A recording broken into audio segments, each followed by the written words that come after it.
So I'll ask you, what does the bike do well?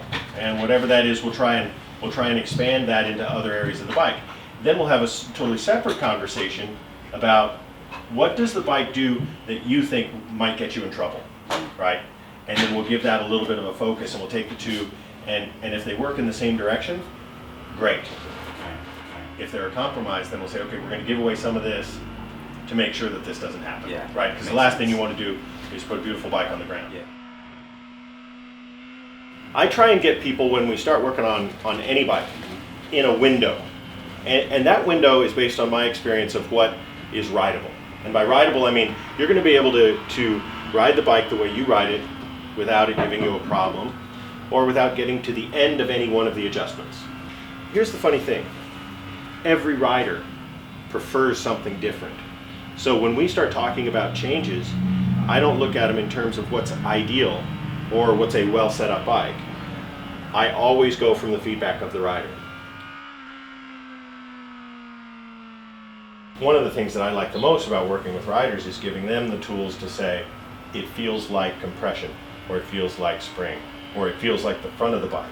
Do you like the bike on the brakes to the apex? Or do you like the bike when you're getting back to the gas after neutral and you see the exit? I say apex to the exit. Okay. Yeah. So getting off the corner, the bike doesn't worry you at all. No. It's like, okay, we're done with that corner. Yeah. Okay, great. Both of those sort of go along together. A bike that's vague going in is also going to give you the most challenge in the tighter corners. Now, would you say that it turns in quickly, or does it turn in heavy? It turns in quickly. Okay. It turns in quickly. All right.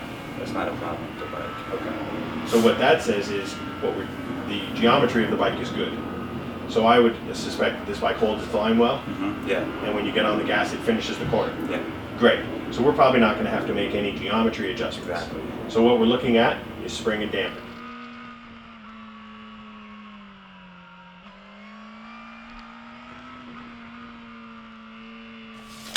So it's pretty good stuff, huh? Yeah, from the factory. Perfect. So basically what I look for is about 5 to 7 millimeters of static sag, which the bike has. And then with the rider on it, somewhere around 35 millimeters of sag with the rider on it.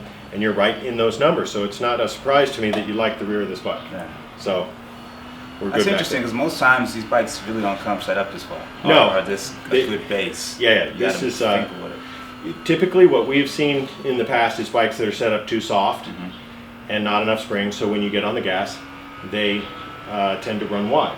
Yeah. But that wasn't a problem with this bike, and we confirmed that with the spring.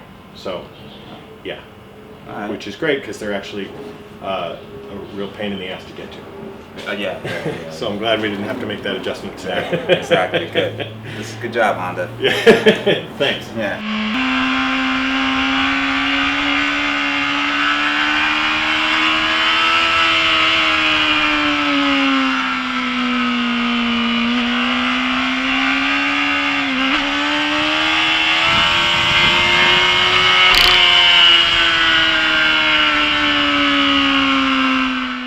What we've done today is got a street bike set up in the window, that sweet spot.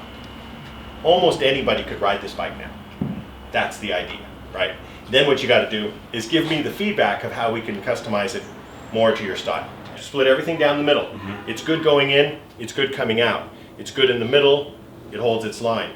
It's better on the gas, or gas makes it worse. Those kinds of things, because any two pieces of data help me tune the bike. Okay, can do that. All right?